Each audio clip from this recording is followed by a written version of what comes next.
Istri memasak untuk suami buta, hanya mengorek mata ikan. Suami yang tidak tahu makan dengan lahap setiap hari. Enak. Namun tidak menyadari bahwa istrinya tersenyum aneh di sampingnya. Ternyata pria itu tidak bisa melihat apapun. Namun penampilannya sangat tampan. Meskipun berjalan dengan tongkat, dia masih akan didekati oleh wanita yang lewat. Dan yang aneh adalah, mereka selalu mengucapkan sesuatu dengan makna mendalam ketika melihat pria itu. Jika melihat, kamu pasti akan mengerti banyak hal.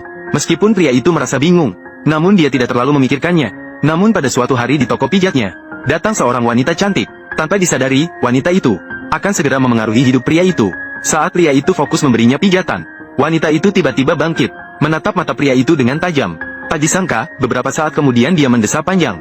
Dengan pelan dia berkata, jika bukan karena mata tak bisa melihat, istrimu pasti tidak pantas untukmu. Pria itu mendengar dengan wajah bingung. Namun sebelum dia bisa bereaksi, wanita itu bangkit lagi dan berkata, di kuil di bawah gunung ada seorang tabib. Cukup berdoa dengan tulus kepadanya setiap hari. Setelah 100 hari, keinginan akan tercapai. Mencabut bola mata. Mendengar itu, Meixi terbenam dalam pemikiran. Dia berpikir keras.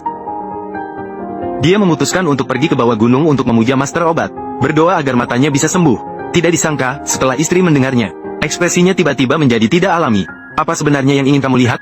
Apa? Wajahmu. Mendengar jawaban ini, wajah istri menjadi sangat dingin. Ternyata suaminya buta selama 30 tahun. Jadi dia sama sekali tidak tahu seperti apa wajah istrinya.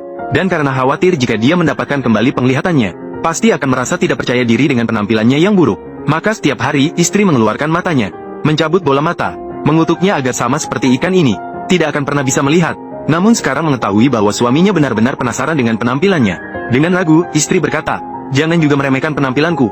Meixi menjawab dengan aneh. Itu tidak diketahui.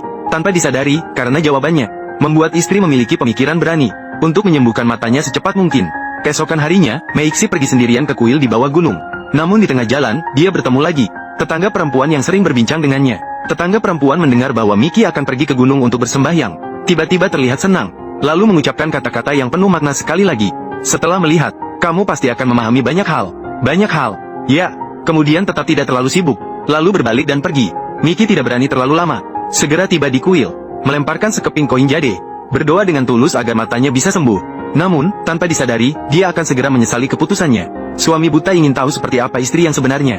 Bahkan pergi berdoa di depan kuil setiap hari, berharap matanya bisa sembuh. Tanpa dia sadari, istri merasa cemas. Sangat takut bahwa dia bisa sembuh, hanya karena suaminya buta. Istri yang tampangnya buruk beruntung bisa menikah dengannya. Namun Kim Hiki sudah mantap hati. Bagaimanapun juga, dia ingin tahu wajah istrinya. Maka dia datang ke kuil setiap hari tanpa terhalang oleh cuaca, untuk berdoa di depan kuil kota. Namun, seorang tetangga pria mengetahui hal ini, dan dengan baik hati mengingatkannya, lebih baik jangan terlalu berharap. Mengapa? Kemudian tetangga memberitahunya, bahwa dia melihat istrinya sudah lama, dan juga pergi ke kuil untuk berdoa. Bukankah itu tidak akan efektif juga? Mendengar ini, Kim Hiki terkejut, tidak mengerti mengapa istrinya tidak pernah mengatakan hal ini padanya sendiri. Tetangga itu menjelaskan tanpa banyak pikir, aku pikir kau akan memberitahuku, itulah mengapa aku diam. Namun meskipun tetangga mengatakan begitu, namun Kim Hiki mulai meragukan dalam hatinya. Meskipun hampir selesai 100 hari, untuk menghindari masalah yang tidak perlu, dia tidak menanyakan pada istrinya, melainkan terus berdoa setiap hari di kuil. Hari ini akhirnya tiba pada hari terakhir. Kim Hiki datang seperti biasa sebelumnya. Kali ini dia menutup mata dan berdoa dengan tekun. Lebih tekun daripada sebelumnya. Dia berdoa dengan lebih keras.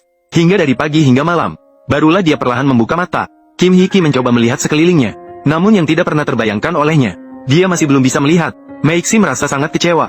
Dia kembali ke rumah dengan kebingungan. Mengeluh kepada istrinya sepertinya 100 kali pergi dengan sia-sia. Tanpa disangka, batu yang digunakan untuk berdoa tiba-tiba jatuh dari tangannya. Saat Meixi membungkuk untuk mengambilnya, tiba-tiba ada cahaya terang di depan matanya. Dan mukjizat benar-benar terjadi. Mata Meixi benar-benar pulih. Meixi akhirnya bisa melihat wajah istrinya. Dia dengan gembira memeluk istrinya. Mungkin karena insomnia yang berkepanjangan, Meixi sudah kehilangan konsep keindahan. Dia tidak tahu apakah istrinya cantik atau tidak. Namun melihat diri mereka di cermin, dia tetap tersenyum puas. Namun pada saat itu, dia tiba-tiba menyebutkan sesuatu.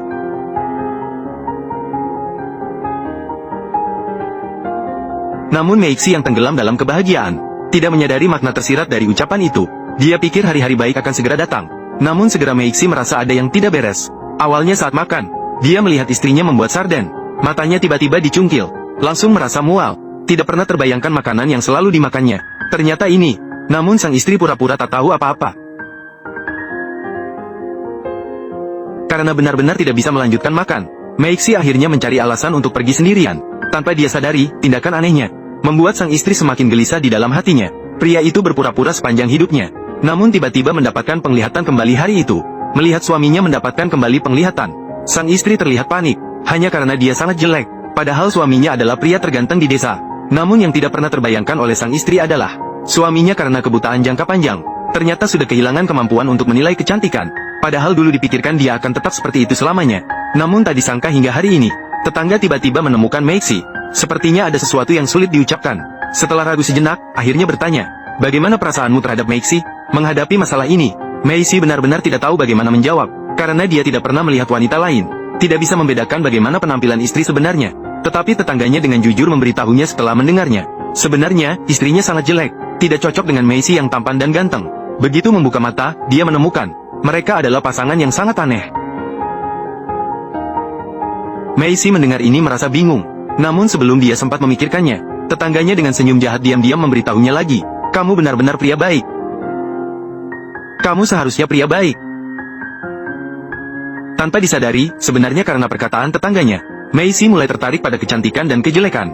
Dia melihat wajah tampannya di cermin, perlahan-lahan terlena, namun sama sekali tidak menyadari. Sementara itu, istrinya tenggelam dalam pemikiran. Untuk bersyukur atas pemulihannya, keesokan harinya, Meixi kembali ke kuil, berdoa dan berjanji kepada Dewa Obat. Siapa yang menyangka bahwa saat dia hendak pergi, tiba-tiba bertemu dengan seorang pelayan muda. Pelayan muda melihat dengan mata kepala sendiri bahwa dia benar-benar bisa melihat kembali, merasa sangat senang. Baru pada saat itulah Meixi mengetahui hal itu, bahwa dia adalah wanita yang memberitahunya tentang Dewa Obat. Wanita yang memberitahunya tentang Dewa Obat. Apakah kamu benar-benar mencintainya? Siapa yang tahu akan kehangatan Xiaofu? Meixi juga tidak bisa tidak mengakui. Dia memang 100 kali lebih cantik dari istrinya. Tanpa sadar, dia terpaku sejenak. Dan dengan kesempatan ini, Xiaofu dengan inisiatifnya menawarkan untuk merayakannya. Maka dia menariknya untuk berkunjung ke rumahnya. Melihat makanan di rumah Xiaofu, Meixi merasa sangat terkejut dan senang. Karena ini jauh lebih baik dari yang istrinya berikan. Sarden tanpa bola mata jauh lebih enak. Namun, sebelum dia bisa mencicipinya, tiba-tiba istrinya masuk dengan cepat. Melihat suaminya dan wanita lain saling bergerak, dia semakin mendekat. Jadi, untungnya aku tidak bisa melihat. Tanpa ragu, dia langsung mencungkil kedua mata suaminya. Dan tiba-tiba Meixi terbangun dari mimpi. Apakah dia baru saja mendapatkan penglihatan kembali? Hanya mimpi. Dan secara kebetulan, saat ini, dia benar-benar tidak bisa melihat lagi. Melihat keadaan suaminya, istrinya segera menghibur, mengatakan kepadanya bahwa itu pasti hanya mimpi buruk. Mendengar ini, Meixi mulai sadar perlahan. Dia mengelus wajah istrinya. Tidak bisa melihat adalah hal yang sangat aneh. Namun, tanpa disadarinya, setelah dia tertidur lagi, wajah istrinya menunjukkan ekspresi yang aneh. Keesokan paginya, saat suaminya masih tertidur, istrinya kembali ke kuil. Namun kali ini dia datang untuk mengucapkan terima kasih kepada Dewa Obat.